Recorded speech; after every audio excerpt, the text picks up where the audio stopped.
तो पिछले वीडियो में हम लोग जो है ऑस्मोसिस के बारे में पढ़ रहे थे और उसमें हम लोग एकदम डिटेल से इसका 3 एग्जाम्पल देखे हुए थे और इसका डिफिनीशन क्या होता है वो देखे हुए थे। 2 मिनट में इसको रिवाइज कर लेते हैं, फिर हम लोग का जो नेक्स्ट टॉपिक है ऑस्मोटिक प्रेशर उसके बारे में हम लोग पढ़ेंगे। तो ऑस्मोसिस क्या होता है, देखो हम बतलाए हुए थे कि एक प्रोसेस होता है जिसको बोला जाता है डिफ्यूज़न, ठीक है। और डिफ्यूज़न क्या होता है, तो किसी भी सॉल्यूट मोलिक्यूल्स का, चाहे वो सॉलिड मोलिक्यूल मतलब गैस हो या सॉलिड मोलिक्यूल हो, उनका हायर कंसंट्रेशन से लोअर कंसंट्रेशन की ओर होने वाला मूवमेंट क्या कहलाता है, ऑस्मोसिस कहलाता है, ठीक है। तो ऑस्मोसिस क्या है, osmosis is the transfer of molecule of gas और solid from its higher concentration to lower concentration is called diffusion, ठीक है। और जब क्या होता है कि वही डिफ्यूज़न जब लिक्विड्स का होता है एसपीएम के थ्रू, सेमी परमिएबल मेम्ब्रेन के थ्रू जब डिफ्यूज़न होता है किसका, सॉल्वेंट मॉलिक्यूल्स का, ठीक है, तो उसी को क्या कहते हैं, ऑस्मोसिस कहते हैं। डिफ्यूज़न क्या होता है, डिफ्यूज़न गैस या सॉलिड के मॉलिक्यूल्स का हायर कंसंट्रेशन से लोअर कंसंट्रेशन में होने वाला मूवमेंट डिफ्यूज़न कहलाता है, और सॉल्वेंट के मॉलिक्यूल्स का हायर कंसंट्रेशन से लोअर कंसंट्रेशन में होने वाला मूवमेंट क्या कहलाता है, ऑस्मोसिस कहलाता है। तो ऑस्मोसिस के बारे में हम लोग 3 एग्जांपल भी उसका देखे हुए थे कि इसको हम 2 तरह से बोल सकते हैं। एक बोल सकते हैं कि from higher to lower concentration of solvent, ठीक है, या फिर lower to higher concentration of solute. मतलब कि अगर हम सॉल्वेंट का बात करें तो सॉल्वेंट में ये कहाँ से कहाँ होता है, हायर टू लोअर, और अगर हम सॉल्यूट की बात करें तो उसमें कहाँ से कहाँ होता है, लोअर टू हायर। मतलब जहाँ सॉल्यूट कम है, मतलब जो सॉल्यूशन डाइल्यूटेड है ना, वहाँ से जिधर सॉल्यूट ज़्यादा है, मतलब जो सॉल्यूशन कंसंट्रेटेड है उधर की ओर क्या होता है, मूवमेंट होता है। उसी को क्या कहा जाता है, ऑस्मोसिस कहा जाता है। तो देखिए मान लो कि ये एक कंटेनर हो गया, इसमें बीच में मान लो ये एसपीएम है, ये बीच में क्या लगा हुआ है, एसपीएम, बीच में ये मान लो कि एसपीएम सेमी परमिएबल मेम्ब्रेन, ठीक है। और ये कौन सा मेम्ब्रेन है, सेमी परमिएबल मेम्ब्रेन। अब ये क्या होता है, हम लोग देख चुके थे पिछले क्लास में भी, ये कुछ ऐसे मेम्ब्रेन होते हैं जो केवल सॉल्वेंट के मॉलिक्यूल को पास होने देते हैं, सॉल्यूट के मॉलिक्यूल को पास नहीं होने देते हैं। अब मान लीजिए कि दोनों तरफ सॉल्वेंट है, ठीक है, जो हम लोग पिछले क्लास में फर्स्ट एग्जांपल देखे थे, एक तरफ ज़्यादा सॉल्वेंट रहेगा और एक तरफ कम सॉल्वेंट रहेगा। मान लो दोनों तरफ सॉल्वेंट है, दोनों तरफ सॉल्वेंट है, एक तरफ सॉल्वेंट है, मान लो इधर भी सॉल्वेंट है और इधर भी सॉल्वेंट है, लेकिन दोनों का वॉल्यूम तो सेम नहीं दिख रहा है, सेम है भी नहीं। मान लो इधर वॉल्यूम है 6 लीटर और इधर वॉल्यूम है 10 लीटर। मान लो ये चैम्बर ए है and this is chamber B. तो बताओ इसमें ऑस्मोसिस होगा कि नहीं होगा, कंसंट्रेशन डिफरेंट है, सॉल्वेंट का कंसंट्रेशन डिफरेंट है, तो निश्चित रूप से इसमें तो ऑस्मोसिस होगा। कहाँ से कहाँ होगा, ए से बी होगा कि बी से ए होगा, ए से बी होगा कि बी से ए, श्योरली बी से ए होगा, क्योंकि बी में कंसंट्रेशन ज़्यादा है और ए में कंसंट्रेशन कम है, ठीक है। बी में कंसंट्रेशन ज़्यादा है, ए में कंसंट्रेशन जो है वो कम है। यहाँ पर बात है कि आखिर ये ऑस्मोसिस हो क्यों रहा है, what is the cause behind this process. तो कॉज ये है क्योंकि इधर सॉल्वेंट कम है, तो इधर जो प्रेशर एग्जर्ट हो रहा है वो प्रेशर कम एग्जर्ट हो रहा है, और इधर चूँकि सॉल्वेंट ज़्यादा है तो ये जो प्रेशर एग्जर्ट कर रहा है वो अधिक प्रेशर एग्जर्ट कर रहा है। और चूँकि इधर का प्रेशर ज़्यादा है और इधर का प्रेशर कम है, इसलिए ऑस्मोसिस कहाँ से कहाँ हो रहा है, बी से ए की तरफ ऑस्मोसिस का प्रोसेस हो रहा है। कहाँ से कहाँ हो रहा है, बी से ए। क्यों हो रहा है बी से ए, क्योंकि बी में सॉल्वेंट ज़्यादा होने से प्रेशर ज़्यादा होगी। मान लो इस प्रेशर लगा रहा है, अब देखो सॉल्वेंट कम है ना, तो प्रेशर भी कम होगा इधर, ठीक है। इसको वाटर पोटेंशियल कहा जाता है, आप लोगों को नहीं पढ़ना है अभी। तो खैर तो ये तो खैर सीधी बात समझ सकते हैं कि यहाँ पर सॉल्वेंट कम, यहाँ सॉल्वेंट ज़्यादा। सॉल्वेंट कम है तो प्रेशर कम है, इसका प्रेशर ज़्यादा है। मान लो इसका प्रेशर 3 पास्कल है और इसका प्रेशर मान लो 10 पास्कल है। इसका कितना है, 3 पास्कल, इसका कितना है, 10 पास्कल। तो क्या होगा, यहाँ पर नेट प्रेशर किधर हुआ, नेट प्रेशर इधर हुआ, कितना, 7 पास्कल। समझ रहे बात ना। मान लो कि ये प्रेशर कितना है, 3 पास्कल, और ये प्रेशर कितना है, 10 पास्कल। तो नेट प्रेशर कितना हुआ, इधर ही हुआ, देखो 10 - 3 कर देंगे तो नेट प्रेशर कितना हो गया 7 पास्कल। और इस 7 पास्कल के कारण क्या हो रहा है, यहाँ पर ऑस्मोसिस हो रहा है। कहाँ से कहाँ हो रहा है, बी से ए की तरफ हो रहा है। क्योंकि बी में प्रेशर ज़्यादा एग्जर्ट हो रहा है एक पर, ए की तुलना में बी जो है ज़्यादा प्रेशर क्या कर रहा है, एग्जर्ट करने का काम कर रहा है। ठीक है, अब मान लो क्या किया जाए कि यहाँ पर एक पिस्टन लगा दिया जाए, पिस्टन, और इसको एक्सटर्नल प्रेशर देना शुरू किया जाए। पिस्टन लगा के क्या शुरू किया जाए, एक्सटर्नल प्रेशर देना। मान लो कि यहाँ प्रेशर दिया जाए 2 पास्कल का। ठीक है, 2 पास्कल का प्रेशर देंगे तो एक बात बताइए, क्या ये ऑस्मोसिस रुकेगा? ऑस्मोसिस नहीं रुकेगा। जवाब सवाल है क्यों नहीं रुकेगा? क्योंकि इधर प्रेशर कितना लग रहा है 7 पास्कल, और हम कितना प्रेशर दिए हैं 2 पास्कल, तो कैसे रुक सकता है? अभी भी तो नेट प्रेशर 5 पास्कल है। अच्छा, मान लो कि इस प्रेशर को हम बढ़ाते जाएं बढ़ाते जाएं बढ़ाते जाएं और इसको कर दे 7 पास्कल। अब देखो, अब इधर मतलब पहले अगर हम देखें इधर प्रेशर कितना था 3 पास्कल और इधर कितना था 10 पास्कल, तो नेट 7 पास्कल हो रहा था, जिसके कारण डिफ्यूजन हो रहा था, या बोले कि ऑस्मोसिस हो रहा था। और ऑस्मोसिस क्या है? Osmosis is a type of diffusion. Osmosis क्या है? डिफ्यूजन का एक टाइप ही तो है। तो यहाँ पर क्या होगा, अब ऑस्मोसिस होगा, कहाँ से कहाँ होगा, बी से ए की तरफ होगा। ठीक है, लेकिन अब क्या किया गया कि यहाँ पर जो है एक्सटर्नल प्रेशर देना शुरू किया गया, और वो प्रेशर मान लो 7 पास्कल है। अब इधर से भी प्रेशर 10 पास्कल और यहाँ पर एक्सटर्नल प्रेशर दोनों मिलाकर इधर से भी कितना हो गया 10 पास्कल। दोनों तरफ प्रेशर सेम होगा कि नहीं होगा? प्रेशर सेम है ना। अब दोनों तरफ प्रेशर अगर सेम हो गया, दोनों तरफ प्रेशर अगर सेम हो गया तो क्या ऑस्मोसिस होगा? नहीं होगा, नहीं होगा ना। तो जितना प्रेशर इधर उतना प्रेशर इधर हो गया तो कैसे ऑस्मोसिस होगा? और ये जो मिनिमम प्रेशर अप्लाई किया गया which can prevent the process of osmosis is known as osmotic pressure. इसी को क्या कहते हैं? ऑस्मोटिक प्रेशर कहते हैं। तो ऑस्मोटिक प्रेशर क्या होता है? The minimum pressure which is applied, देखो लिखते हैं यहाँ पे, ठीक है, लिखो साथ साथ इधर। The minimum pressure, the minimum pressure applied, the minimum pressure applied to prevent the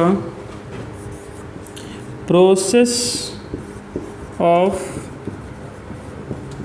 osmosis is known as osmotic pressure। मतलब कि ऑस्मोसिस के प्रेशर को प्रिवेंट करने के लिए जो मिनिमम प्रेशर अप्लाई करना पड़ता है, जो ऑस्मोसिस को रोक सकता है, उसी प्रेशर को क्या कहा जाता है? ऑस्मोटिक प्रेशर कहा जाता है। ऑस्मोटिक प्रेशर का सिंबल होता है पाई, वाकिफ हो इससे। लेकिन यहाँ पर पाई का वैल्यू 22/7 या 3.14 नहीं होता। ठीक है, यहाँ पर पाई जो है वो केवल सिंबल के रूप में यूज़ किया गया है, इसका वैल्यू यहाँ पर नहीं होता। मतलब हम ऐसा नहीं लिख सकते हैं कहीं पाई लिखा हुआ है तो पाई को हटाकर 3.14 लिख दें या फिर 22/7 कर दें, ऐसा हम नहीं कर सकते हैं। ऐसा करेंगे तो गलत हो जाएगा, क्योंकि पाई केवल सिंबल के लिए। समझ में आया कुछ बात? तो ऑस्मोटिक प्रेशर क्या होता है? The minimum pressure applied to prevent the process of osmosis. Osmosis के प्रोसेस को रोकने के लिए जितना मिनिमम प्रेशर अप्लाई करना पड़ता है उसी को ऑस्मोटिक प्रेशर कहते हैं। और ऑस्मोटिक प्रेशर का सिंबल क्या होता है? ऑस्मोटिक प्रेशर का सिंबल पाई होता है, पाई। ठीक, अब देखो ऐसा देखा गया एक्सपेरिमेंटली कि जो ऑस्मोटिक प्रेशर पाई होता है, जो ऑस्मोटिक प्रेशर पाई होता है, ये कंसंट्रेशन के, जो भी कंसंट्रेशन है उसके डायरेक्टली प्रोपोर्शनल होता है। तो कंसंट्रेशन को मान लो C से डिनोट कर रहे हैं, ये बात पता नहीं चाहिए। जब भी कंसंट्रेशन बोल रहे हैं तो मतलब क्या होता है कंसंट्रेशन का? मोलारिटी। अगर ये नहीं दिया हुआ है कि कंसंट्रेशन को किस में एक्सप्रेस किया गया है तो हम क्या समझेंगे कि कंसंट्रेशन का मतलब क्या है? कंसंट्रेशन का मतलब मोलारिटी है। तो देखा गया एक्सपेरिमेंटली ये देखा गया ये चीज़ देखा गया, क्या देखा गया कि जो पाई होता है वो कंसंट्रेशन के डायरेक्टली प्रोपोर्शनल होता है। ये हो गया इक्वेशन नंबर 1। साथ में ये भी देखा गया कि जो पाई होता है ऑस्मोटिक प्रेशर वो टेम्परेचर के भी प्रोपोर्शनल होता है। मतलब अगर टेम्परेचर बढ़ेगा तो ऑस्मोटिक प्रेशर भी बढ़ेगा, और टेम्परेचर घटेगा तो ऑस्मोटिक प्रेशर भी घटेगा। ये हो गया इक्वेशन नंबर 2। अब इन दोनों को मिलाकर हम इसको ऐसे लिख सकते हैं कि पाई प्रोपोर्शनल CT, और प्रोपोर्शनलिटी का साइन हटता है तो ये कांस्टेंट आ जाता है। तो यहाँ मान लो कांस्टेंट आ जाता है R, तो ये हो जाता है CRT। इसको आपको रट लेना है कि पाई इजकल टू क्या होता है CRT, pi equal to CRT, pi equal to CRT, pi equal to क्या होता है CRT। जहाँ पर पाई क्या है, pi is osmotic pressure, C क्या है, C इज कंसंट्रेशन, R क्या है बोलो, R क्या है, R है गैस कांस्टेंट। और गैस कांस्टेंट का वैल्यू क्या होता है, गैस कांस्टेंट का 2 वैल्यू होता है, दोनों लिख देते हैं। एक होता है 8.314 जूल पर केल्विन पर मोल, या फिर एक और होता है 0.0821 लीटर ATM पर केल्विन पर मोल।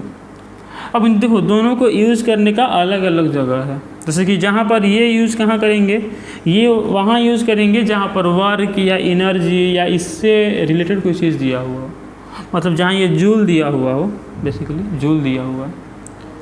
और जहाँ पर वॉल्यूम और प्रेशर से देखो, चूँकि यूनिट में है ना, देखो जूल है, तो जहाँ भी जैसे कि एटॉमिक स्ट्रक्चर चैप्टर जो है एटॉमिक स्ट्रक्चर, या फिर फिजिक्स में मॉडर्न फिजिक्स 12th क्लास में, तो वहाँ पर जो है R का जो वैल्यू होगा वहाँ पर ये रखा जाता है।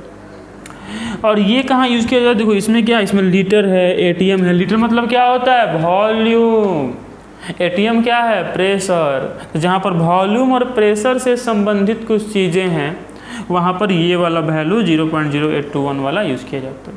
बताओ यहाँ पर क्या यूज़ किया जाएगा, निश्चित रूप से यहाँ पर ये वाला जो फार्मूला है वो यूज़ किया जाएगा 0.0821 लीटर ATM पर केल्विन पर मोल।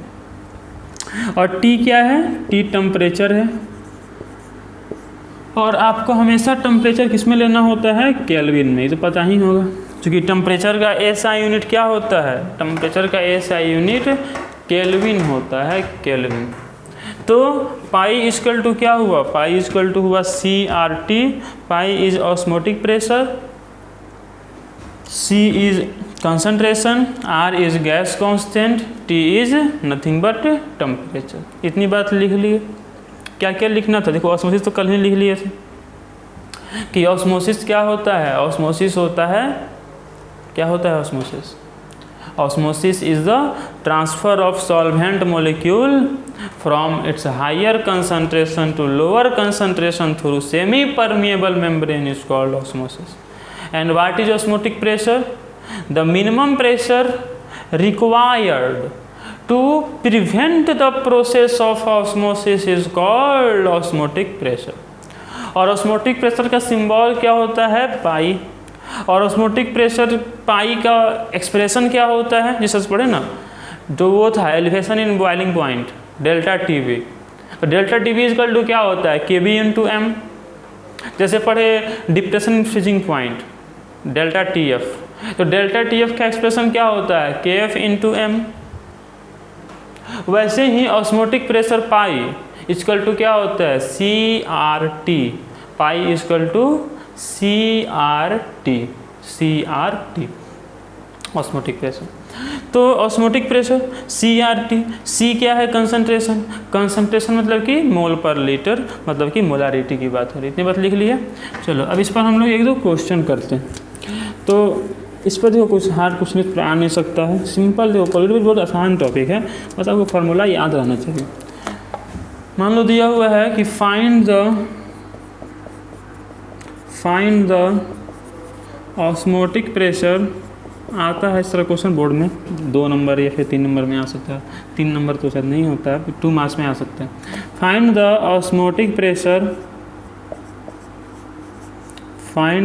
Osmotic pressure of 0.2 molar solution at 27 degree Celsius.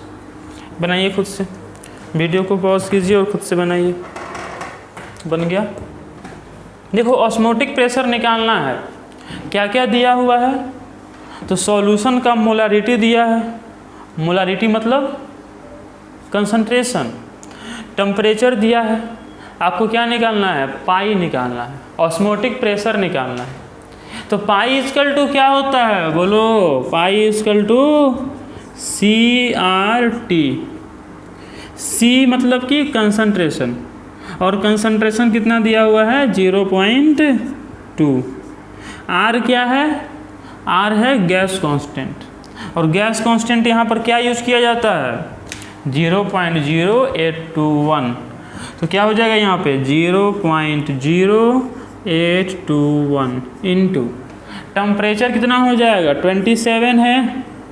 Kelvin में बदलने के लिए 27 में 273 ऐड कर देंगे तो कितना हो जाएगा? 300। अब इसको मल्टीप्लाई करो, जितना आएगा उतना ATM आंसर हो जाएगा। क्योंकि ये जो इसका यूनिट क्या होता है? लीटर ATM पर केल्विन पर मोल ना, ATM है तो ATM हो जाएगा। ठीक है, तो इसको मल्टीप्लाई कर देना, जितना आएगा उतना आंसर आएगा। बस समझ में आया? कुछ नहीं है इसमें, देखो एकदम आसान सा प्रश्न है। तो एक प्रश्न और देते हैं, उसको भी आप खुद से बनाने की कोशिश कीजिएगा। पहले इसको लिख लो, नहीं बनाए तो। देखो इसमें कुछ नहीं करना था, C दिया है, T दिया है, तुमको बस पाई फाइंड करना है। तो आराम से तुम पाई इक्वल टू CRT कर लो और फाइंड इजीली कर सकते। चलो एक और क्वेश्चन इसमें देखते हैं। लिखिएगा question, find the osmotic pressure of, question find the osmotic pressure, find the osmotic pressure of a solution in which 20 gram of NaOH is present in 200 ml solvent या 200 ml solution at 27 degree Celsius. बनाइए तो खुद से। Find the osmotic pressure of A solution in which 20 gram of NaOH is present in 200 ml solution at 27 degree Celsius. देखो अब इसमें आपको concentration निकालना पड़ेगा। जैसे इसमें क्या था? कंसंट्रेशन से दिया हुआ था, कितना दिया हुआ था? 0.2 मोलर। लेकिन यहाँ पर कंसंट्रेशन दिया हुआ नहीं है, तो आपको यहाँ कंसंट्रेशन फाइंड करना पड़ेगा और तब निकलेगा। तो कंसंट्रेशन मतलब क्या होता है? मोलारिटी। और मोलारिटी क्या होता है? मोलारिटी होता है NB/V, मतलब number of mole of solute by volume of solution. किसमें? लीटर में। NB कितना दिया हुआ है? NB क्या होता है? NB होता है WB/MB। ये हो जाएगा WB/MB इंटू V। तो WB मतलब क्या होता है? Mole of mass of solute. तो मास ऑफ सॉल्यूट कितना दिया है? 20 ग्राम। और मोलर मास कितना होता है? मोलर मास कितना हो जाएगा बोलो? NaOH का निकालना है। सोडियम में कितना होता है? 23, ऑक्सीजन का 16, हाइड्रोजन का 1 होता है ना, तो कितना हो जाएगा ये? 40। तो यहाँ पर कितना हो गया? 40 इंटू वॉल्यूम वॉल्यूम कितना है, बोलो बोलो, 200 ml है ना, तो ml को चेंज करना पड़ेगा किस में, लीटर में। तो उसके लिए क्या करेंगे, 200 को डिवाइड कर देंगे 1000 से, मतलब 1000 ऐसे ऊपर आ गया बोल सकते हैं, अरे डिवाइड करेंगे तो ऊपर आ जाएगा ना। तो ये दोनों जीरो से ये दोनों जीरो कैंसिल, इस जीरो से ये कैंसिल, इससे ये कैंसिल, इससे ये कैंसिल, इससे ये कैंसिल, कितना आ गया 2.5 मोल per litre. Why mole per litre, because we know that this is concentration which is in molarity. And what is the unit of molarity? Unit of molarity is 2.5 mole per liter. Unit of molarity is mole per liter. Unit of molality is mole per kg. Unit of mole fraction is nothing, it is the unitless quantity. Okay, now find osmotic pressure. Osmotic pressure pi means CRT. C means concentration. What is concentration given in the question? We have find the concentration as 2.5. So this is what, 2.5. What is value of R? R means gas constant. And what is gas constant? Gas constant is nothing but 0.0821 into what is temperature, again 27 degrees Celsius. If you will convert 27 degrees Celsius into Kelvin, it will come how much, 300 Kelvin, you know it. 27 plus 273 will be 300 Kelvin. By multiplying it you can find the answer in ATM. See, it may be in ATM or maybe in bar. Why? Because if R is given as 0.0821 liter bar per Kelvin per mole, so in this case the osmotic pressure will be in bar. So how will you know that in which unit it is given? You will know it by seeing the simply answer, that in which unit answer is given. If answer is given in ATM, it means unit of R is given as 0.0821 liter bar per Kelvin per mole. While if unit is given in bar, it means it is given in bar. Okay, so by putting this value, you will find the value of osmotic pressure pi. So we have understand the topic of osmotic pressure and do certain two questions to understand the formula pi is equal to CRT. Now we will discuss some other topics related to osmosis, like isotonic solution, hypertonic solution, hypotonic solution, and endoosmosis, exoosmosis. So these are certain topics which are not given in the NCERT but related to osmosis. So we will discuss about this. So write the topic in your copy: hypertonic, hypertonic, hypotonic, hypotonic and isotonic solution. Isotonic solution. So solution may be of three types depending on the osmotic gradient, depending on the osmotic pressure, or you can say as a osmotic gradient. So hypertonic, hypotonic और isotonic solution क्या होते हैं, देखिए. As we know, inside our cell, you know cell is the basic structural and functional unit of the living beings, whether it is plant or animal. So in the living being, cell is the fundamental unit. Okay, and inside the cell there is concentration of 0.9% of NaCl.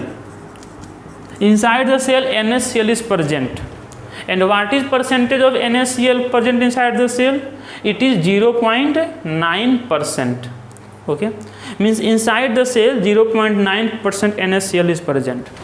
If you will put this cell into a solution, into external medium, external solution which has a concentration of 0.9%, means if this cell, you will put this cell into a solution which, and this solution also has a concentration of 0.9%, and inside this cell you have put this cell, inside this solution you have put this cell, then what will happen?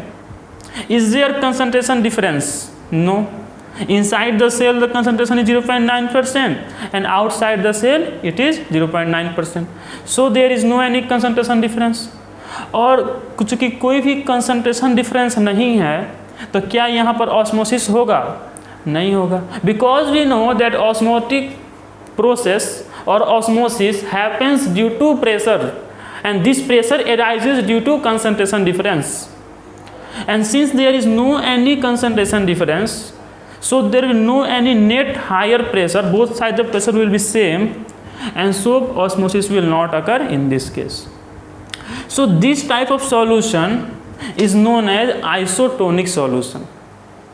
Which type of solution are known as isotonic solution? So you can define it as a way that those solution which have same concentration are known as isotonic solution.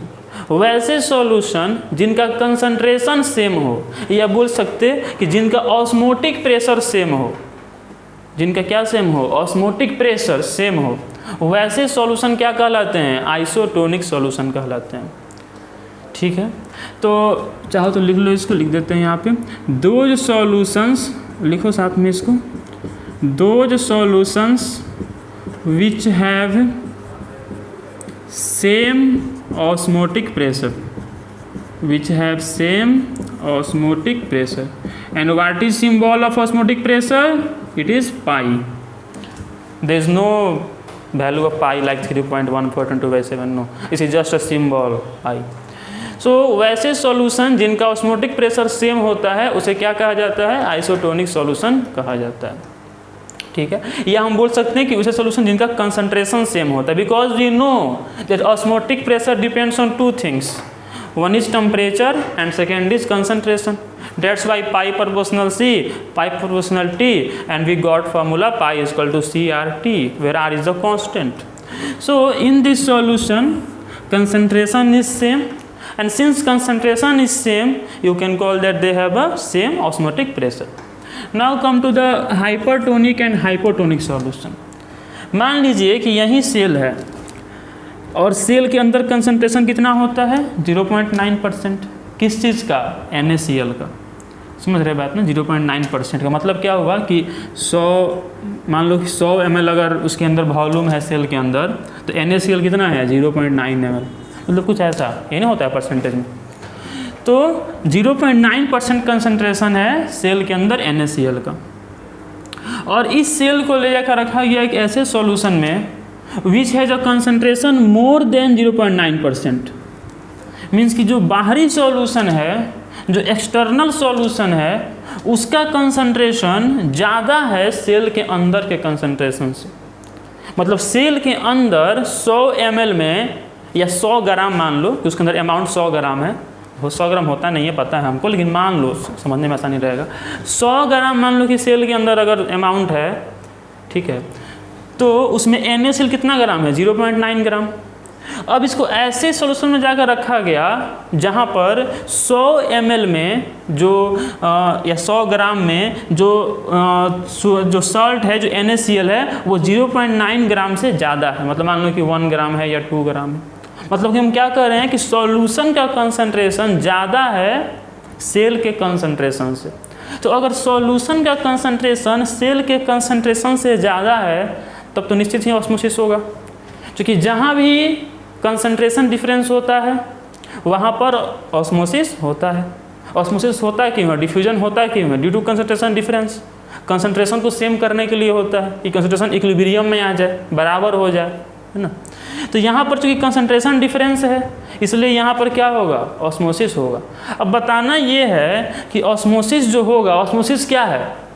Osmosis is the removal of solvent, और you can say that movement of solvent from its higher to lower concentration through SPM. Okay, तो यहाँ बताना ये है कि इस condition में होगा क्या? जो वाटर है, जो सॉल्वेंट है, वो सेल के अंदर से निकल के बाहर जाएगा या बाहर से सेल के अंदर जाएगा. तो सेल के अंदर से बाहर जाएगा कि बाहर से सेल के अंदर आएगा. तो हम लोग को पता है, कल हम लोग पढ़े थे इस बात को पिछले वीडियो में, कि ऑस्मोसिस कहाँ से कहाँ होता है? Higher amount of solvent to lower amount of solvent, या फिर lower amount of solute to higher amount of solute. पहले वाला को ही देखते हैं, higher amount of solvent to lower amount of solvent. बताओ कि इन दोनों में से कहाँ पर सॉल्वेंट ज़्यादा है, सेल के अंदर कि सेल के बाहर? सॉल्वेंट कहाँ ज़्यादा है ये पूछे हैं, सॉल्यूट कहाँ ज़्यादा है ये नहीं पूछे हैं। क्योंकि सॉल्यूट तो हमको पता है कि सेल के बाहर ज़्यादा है, क्योंकि सेल के बाहर कंसंट्रेशन 0.9% से ज़्यादा है, मतलब कि बाहर सॉल्यूट ज़्यादा है। सॉल्यूट ज़्यादा है मतलब सॉल्वेंट कम है ना, मतलब कि सेल के अंदर सॉल्वेंट ज़्यादा है, सॉल्यूट कम है। अरे बाहर सॉल्यूट ज़्यादा है, 0.9% ज़्यादा है ना, और सेल के अंदर कितना है, 0.9% ही है। ये एक्सपेरिमेंटल वैल्यू, कैसे मालूम चला 0.9% होता है, एक्सपेरिमेंटल वैल्यू है, ठीक है, कि सेल के अंदर जो कंसंट्रेशन होता है NaCl का 0.9% होता है। और उसको जिस मीडियम में रखा गया है उस मीडियम का कंसंट्रेशन 0.9% से ज़्यादा है, मतलब कि बाहर सॉल्यूट ज़्यादा हुआ, अंदर सॉल्यूट कम हुआ, मतलब कि बाहर सॉल्वेंट कम हुआ, अंदर सॉल्वेंट ज़्यादा हुआ, है ना। जहाँ सॉल्यूट ज़्यादा वहाँ सॉल्वेंट कम, और जहाँ सॉल्यूट कम वहाँ सॉल्वेंट ज़्यादा।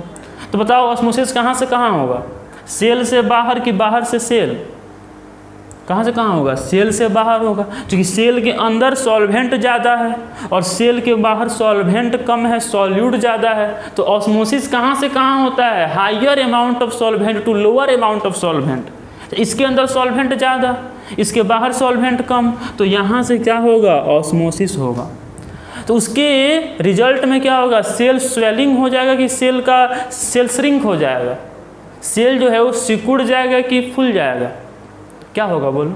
जब सेल के अंदर से वाटर बाहर आएगा तो सेल कैसा हो जाएगा, श्रिंक हो जाएगा, सिकुड़ जाएगा।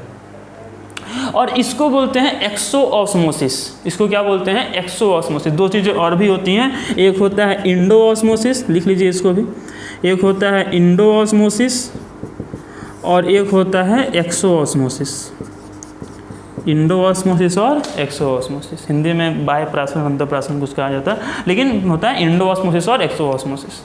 तो इसमें क्या हो रहा है, सेल के बाहर सेल से जो सॉल्वेंट है वो बाहर जा रहा है, तो इसको बोलेंगे एक्सोऑस्मोसिस। और इसमें सेल क्या हो जाएगा, श्रिंक कर जाएगा, सेल जो है वो सिकुड़ जाएगा। तो ये जो सॉल्यूशन है ना बाहर वाला, जिसका कंसंट्रेशन ज़्यादा है सेल के कंसंट्रेशन से, उसी को कहते हैं हाइपरटोनिक सॉल्यूशन। देखो ऐसे समझो, हाइपर, यहाँ समझो आइसो, आइसो मतलब सेम, आइसो मतलब क्या होता है, सेम। जहाँ भी आइसो शब्द आ जाए, ISO, आइसो मतलब सेम, ठीक। तो अगर कंसंट्रेशन सेम है तो क्या बोलते हैं उसको, आइसोटोनिक सॉल्यूशन। हाइपर, जहाँ भी हाइपर शब्द आ जाए मतलब कुछ ज़्यादा है, जैसे कि जब ब्लड में ग्लूकोज बढ़ जाता है तो उसको बोलते हैं हाइपरग्लाइसीमिया, ठीक है। या फिर मान लो किसी का ब्लड प्रेशर बढ़ जाता है उसको बोलते हैं हाइपरटेंशन। तो जहाँ भी कुछ चीज़ अगर बढ़ गया है तो उसको क्या बोलते हैं, हाइपर। और जहाँ भी कुछ चीज़ अगर घट गया है उसको क्या कहते हैं, हाइपो। जैसे कि अगर ब्लड में ग्लूकोज घट जाएगा उसको बोलते हैं हाइपोग्लाइसीमिया, हाइपोग्लाइसीमिया। हाइपो मतलब कि घट जाना, और कोई चीज़ बढ़ गया है उसको बोलते हैं हाइपर। तो यहाँ पर क्या हो रहा है, जो कंसंट्रेशन है वो बढ़ा हुआ है, जो एक्सटर्नल सॉल्यूशन है उसका कंसंट्रेशन बढ़ा हुआ है सेल के अंदर की तुलना में, उसके कंपेरिजन में इसका कंसंट्रेशन ज़्यादा है, तो इसको क्या बोलेंगे, हाइपरटोनिक सॉल्यूशन। और जो सेल के अंदर वाला सॉल्यूशन है, सेल के अंदर भी तो मीडियम है, उसके अंदर भी तो साइटोसोल, साइटोप्लाज्म, बहुत सारी चीज़ें होती हैं, तो उसको क्या बोलेंगे, हाइपोटोनिक। देखो एक तरह का ये कंपैरेटिव टर्म है, समझ रहे, कंपैरेटिव टर्म, कंपैरिजन से मालूम चलेगा। हम किसी भी सॉल्यूशन को हाइपरटोनिक या हाइपोटोनिक नहीं कह सकते हैं, उसके लिए उसको कंपैरिजन करना पड़ेगा कि हम किससे कंपैरिजन कर रहे हैं। ऐसा हम लोग एक दो पहले भी देख चुके हैं, ठीक है। जैसे मान लो कि एग्जांपल दे देते हैं, ऐसे मान लो कि ये 0.9% ही था, ठीक है, और इसको जब हम इसमें रखे हैं ऐसे सॉल्यूशन में जहाँ पर 0.9% से ज़्यादा कंसंट्रेशन है, तब इसको क्या कह रहे हैं, हाइपरटोनिक कह रहे हैं, ठीक है, इस सॉल्यूशन को जो बाहरी सॉल्यूशन है। और मान लो कि इसी में कोई ऐसा सेल ला कर रखें जिसका कंसंट्रेशन 0.9% से ज़्यादा है, मान लो कि इसमें 2% कंसंट्रेशन है NaCl का, समझ रहे बात को, 0.9% वाला ये सेल ला कर रखें तो इसके तुलना में बाहर में कंसंट्रेशन ज़्यादा, तो बाहर वाला कैसा हो गया, हाइपरटोनिक, और ये कैसा हो गया, हाइपोटोनिक। मतलब हम बाहरी सॉल्यूशन को क्या बोल रहे हैं, हाइपरटोनिक। क्यों, क्योंकि उसमें कंसंट्रेशन सॉल्यूट का ज़्यादा है, कितना है, 0.9% से ज़्यादा है, और सेल के अंदर तो 0.9% ही है, इसलिए इसको क्या बोल रहे हैं, हाइपरटोनिक। अब मान लो कि इसी में अगर लाकर ऐसा सेल कोई रखें जिसका कंसंट्रेशन मान लो कि 2% है, और यहाँ पर मान लो कि बाहर जो कंसंट्रेशन है ये 1% है, मान लो कि पहले भी 1% था, अभी भी 1% है, तो इस कंडीशन में क्या होगा, अब जो ये कंसंट्रेशन है वो सेल कंसंट्रेशन से कम हो गया, तो इसको क्या बोलेंगे, हाइपोटोनिक सॉल्यूशन। मतलब कि हम कंपैरिजन करना पड़ेगा, किससे कंपैरिजन कर रहे हैं, रिलेटिव टर्म है, एब्सोल्यूट टर्म नहीं है। दो चीज़ें होती हैं ना, एक रिलेटिव होता है, एक एब्सोल्यूट होता है। एब्सोल्यूट मतलब जो फिक्स है, जो चेंज नहीं होता। मान लो कोई वेट कितना है, मास कितना है, बोले कि 60 kg है, तो 60 kg फिक्स है, ठीक है। और यहाँ पर अगर पूछा जाए कि ये जो सॉल्यूशन है ये हाइपोटोनिक की हाइपोटोनिक, तो डिपेंड कर रहा है कि हम किससे कंपैरिजन कर रहे हैं। अगर उससे ज़्यादा वाले से करेंगे तो हाइपोटोनिक हो जाएगा, और उससे कम वाले से करेंगे तो वो हाइपरटोनिक हो जाएगा, ठीक है। तो अभी तक क्या क्या देखे हैं, एक देखें आइसोटोनिक सॉल्यूशन क्या होते हैं, वैसे सॉल्यूशन जिनका कंसंट्रेशन सेम हो या जिनका ऑस्मोटिक प्रेशर सेम हो उसे क्या कहते हैं, आइसोटोनिक सॉल्यूशन कहते हैं। उसके बाद हम लोग क्या पढ़े, हाइपरटोनिक सॉल्यूशन। हाइपरटोनिक क्या होते हैं, तो दोज सॉल्यूशन या that type of solution which concentration is more than cell, the concentration of cell is known as hypertonic solution. या ऐसे बोल सकते हैं कि वैसा solution, that solution which osmotic pressure is higher than other. क्योंकि देखो ऑस्मोटिक प्रेशर किसके प्रोपोर्शनल होता है, कंसंट्रेशन के, और ये कौन सा कंसंट्रेशन है, मोलारिटी है, मतलब कि सॉल्यूट का कंसंट्रेशन है। तो जितना ज़्यादा सॉल्यूट कंसंट्रेशन उतना ज़्यादा ऑस्मोटिक प्रेशर। तो सॉल्यूट कंसंट्रेशन ज़्यादा किस में है, सॉल्यूशन में, मतलब जो बाहरी सॉल्यूशन है उसमें, तो इसलिए उसका ऑस्मोटिक प्रेशर भी क्या होगा, ज़्यादा होगा। तो हम क्या बोलेंगे कि वैसा सॉल्यूशन जिसका ऑस्मोटिक प्रेशर ज़्यादा होता है उसको क्या कहा जाता है, हाइपरटोनिक सॉल्यूशन कहा जाता है। हाइपर मतलब ज़्यादा, हाइपर मतलब क्या होता है, ज़्यादा। और जब किसी हाइपरटोनिक सॉल्यूशन में जब हम सेल को ला कर रखेंगे तो सेल में से जो सॉल्वेंट है वो बाहर जाएगा, that is called what, exo osmosis. बाहर जाने को क्या बोलते हैं, एक्सो, अंदर आने को क्या बोलते हैं, इंडो। तो क्या बोले इसको, एक्सो ऑस्मोसिस। और उसमें सेल क्या हो जाएगा, श्रिंक हो जाएगा, सेल जो है वो सिकुड़ जाएगा। समझे बात। तो इसमें क्या लिखोगे, अगर लिखना चाहो तो लिख लो, वीडियो को पॉज करके लिखो खुद से। That type of solution which osmotic pressure is higher than other, लिख सकते थे हम, सिंपल सी बात है एक लाइन का। That type of solution which concentration is या ऑस्मोटिक प्रेशर इज, दोनों सेम बात है, कंसंट्रेशन ज़्यादा ऑस्मोटिक प्रेशर ज़्यादा। That type of solution which osmotic pressure is higher than other is called hypertonic solution, ठीक है। नेक्स्ट देखो, नेक्स्ट है हाइपोटोनिक, समझ गए हो गया, इसी के उल्टा है ना। मान लो कि यहीं सेल है, इसको ला कर रखें ऐसे सॉल्यूशन में जहाँ पर कंसंट्रेशन 0.9% से कम है, मतलब मान लो 0.8% है या कुछ भी है, 0.9% से कम है। अगर उससे कम है तो अब की बार क्या होगा, जो वाटर है वो सेल के अंदर जाएगा कि सेल से बाहर आएगा। कहाँ वाटर ज़्यादा है, बाहर ज़्यादा है, क्योंकि बाहर जो है सॉल्यूट कम है, तो जहाँ सॉल्यूट कम वहाँ सॉल्वेंट ज़्यादा, तो बाहर वाटर ज़्यादा है, अंदर वाटर कम है, तो क्या होगा, इसमें से वाटर अंदर जाएगा और उसके रिजल्ट में सेल में स्वेलिंग हो जाएगा, सेल फूल जाएगा, सेल का वॉल्यूम इंक्रीज कर जाएगा, और इसको बोलते हैं इंडो ऑस्मोसिस, ठीक है। और ये जो सॉल्यूशन है जिसका कंसंट्रेशन कम है, या जिसका बोलो कि ऑस्मोटिक प्रेशर कम है, उसको बोलते हैं हाइपोटोनिक सॉल्यूशन। तो हम लोग क्या क्या पढ़े, तीन तरह का सॉल्यूशन पढ़े, hypertonic, hypotonic, isotonic. That type of solution which have same osmotic pressure, or you can say that which have same concentration, and if I am talking about concentration then this should be expressed in the terms of molarity, and if it is given that now it is given in the terms of molality or mole fraction or any other unit, then you can submit it, but if it is not given then you should think about molarity. So those type of solution which have same amount of concentration, or you can say which have same osmotic pressure, are known as isotonic solution. And what will happen if you place any cell inside a isotonic solution? Means what will happen if you place this cell of 0.9% concentration of NaCl into a solution which have concentration of 0.9%? Nothing will happen, because both have same concentration. and that condition, in that condition, this cell is called flaccid cell. You have to not study it. Okay, so isotonic solution are those solutions which have same osmotic pressure. Then what is hypertonic solution? That solution which have higher osmotic pressure, or you can say that solution which have higher concentration is known as hypertonic solution. And what happened with the cell in this solution? Cell becomes shrink due to exoosmosis process. What is hypertonic solution? Hypertonic solution are those solutions which have lower amount of concentration, or you can say which have lower osmotic pressure. And what happen in this type of solution? Cell swells due to endoosmosis. So you should remember this कि endoosmosis कहाँ होता है? Hypotonic में, और एक्सोऑस्मोसिस कहाँ होता है? Hypertonic में। मतलब हाइपरटोनिक में सॉल्वेंट बाहर आता है, सेल सिकुड़ जाता है। हाइपोटोनिक में सॉल्वेंट अंदर जाता है, सेल फूल जाता है, स्वेलिंग हो जाता है। आइसोटोनिक में कुछ नहीं होता है, क्योंकि कंसंट्रेशन सेम रहता है। इतना सब पढ़ लीजिए। अब इसमें एक चीज़ और पढ़ लेते हैं, रिवर्स ऑस्मोसिस, RO। लिखिएगा टॉपिक रिवर्स ऑस्मोसिस। देखो बेहतर होगा कि चीज़ों को समझ के अपने लैंग्वेज में लिखो, ठीक है, यही बेहतर होता है। समझ लो और अपने लैंग्वेज में लिखोगे ज़्यादा अच्छा रहेगा, क्योंकि हम लिखवाएंगे फिर उसको भूलोगे, रटोगे तो भूल जाओगे। अपनी लैंग्वेज में लिखोगे तो हमेशा याद रहेगा। अगर एक बार समझ नहीं आ रहा है तो 2 बार 3 बार वीडियो देखो, समझ में आ जाएगा। तो उसको अपने लैंग्वेज में बनाकर लिखने का कोशिश कीजिए, ज़्यादा अच्छा रहेगा। तो हम लोग अभी पढ़ेंगे रिवर्स ऑस्मोसिस। नाम सुने होंगे, अगर ये नाम नहीं सुने होंगे तो ये जरूर सुने होंगे RO। इसी को बोलते हैं RO, रिवर्स ऑस्मोसिस। तो रिवर्स ऑस्मोसिस क्या होता है, थोड़ा ध्यान दीजिए। रिवर्स ऑस्मोसिस क्या होता है? देखो ऑस्मोसिस समझते, ऑस्मोसिस क्या होता है? Osmosis is the movement of solvent molecule from higher concentration to lower concentration. So what will be reverse osmosis?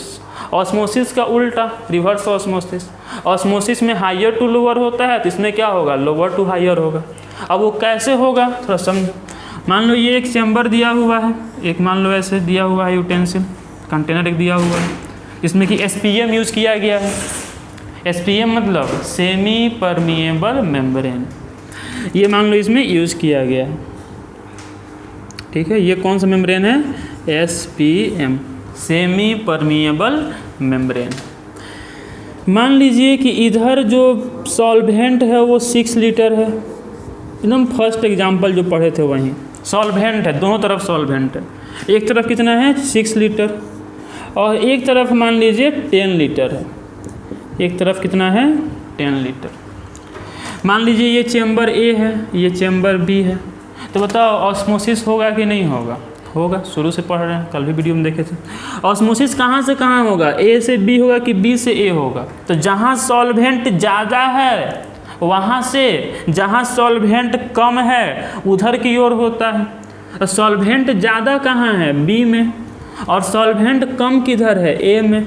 तो कहाँ से कहाँ होगा? B से A की तरफ ऑस्मोसिस होगा। मान लो कि अच्छा क्यों होता है, अभी हम देखें कुछ देर पहले कि क्यों होता है। Due to pressure difference. चूँकि इधर सॉल्वेंट कम है तो इसका जो अप्लाइड प्रेशर है वो कम है।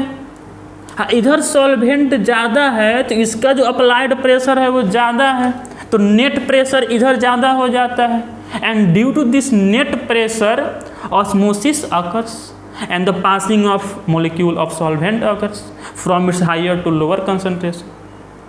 तो मान लीजिए कि यहाँ पर जो नेट प्रेशर है वो 7 पास्कल है। मान लो नेट प्रेशर कितना से आ रहा है? 7 पास्कल के कारण जो ऑस्मोसिस है वो हो रहा है और जो सॉल्वेंट मोलिक्यूल है वो पास हो रहे हैं। अब मान लीजिए क्या करते हैं कि जिधर प्रेशर कम है उधर एक पिस्टन लगा दिया जाए, इसको एक्सटर्नल प्रेशर प्रोवाइड करने के लिए, और यहाँ पर क्या किया जाए कि एक्सटर्नल प्रेशर देना शुरू किया जाए। क्या शुरू किया जाए? External pressure. मान लो कि एक्सटर्नल प्रेशर दिया जाए 5 पास्कल, क्या ऑस्मोसिस रुकेगा? नहीं रुकेगा, क्योंकि नेट प्रेशर कितना है? 7 पास्कल, हम कितना दे रहे हैं? 5 पास्कल, तो अभी भी नेट प्रेशर कितना रहेगा? 2 पास्कल, जिसके कारण कि ऑस्मोसिस होते रहेगा। अब मान लो कि ये प्रेशर कर जाए 7 पास्कल, ये तो हम लोग पढ़ चुके हैं कि अगर 7 पास्कल ही हो जाएगा, अगर प्रेशर सेम हो जाएगा तो ऑस्मोसिस रुक जाएगा, and this pressure is known as what?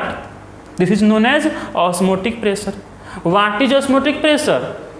The minimum amount of pressure required to process of osmosis is known as osmotic pressure. Osmosis को रोकने के लिए जो मिनिमम प्रेशर की रिक्वायरमेंट होती है उसको क्या कहा जाता है? ऑस्मोटिक प्रेशर कहा जाता है।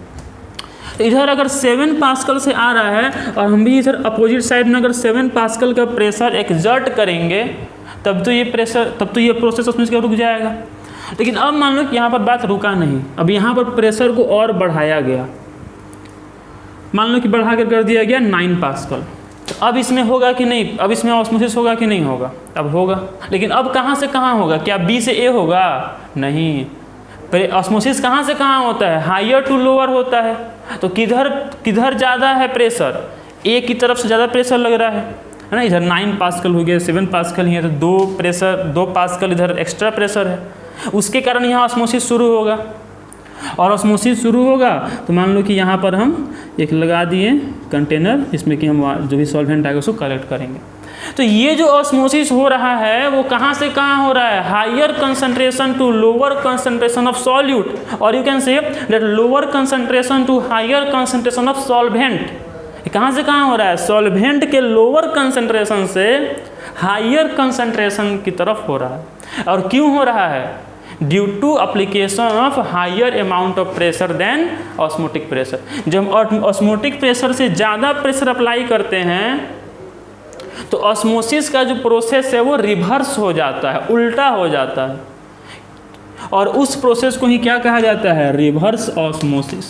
Osmosis means movement of solvent molecule from higher to lower concentration, and reverse osmosis means उसी का उल्टा, कि मूवमेंट ऑफ वाटर मोलिक्यूल और solvent molecule from lower to higher. Why it happens? It happens due to external pressure which is greater than osmotic pressure.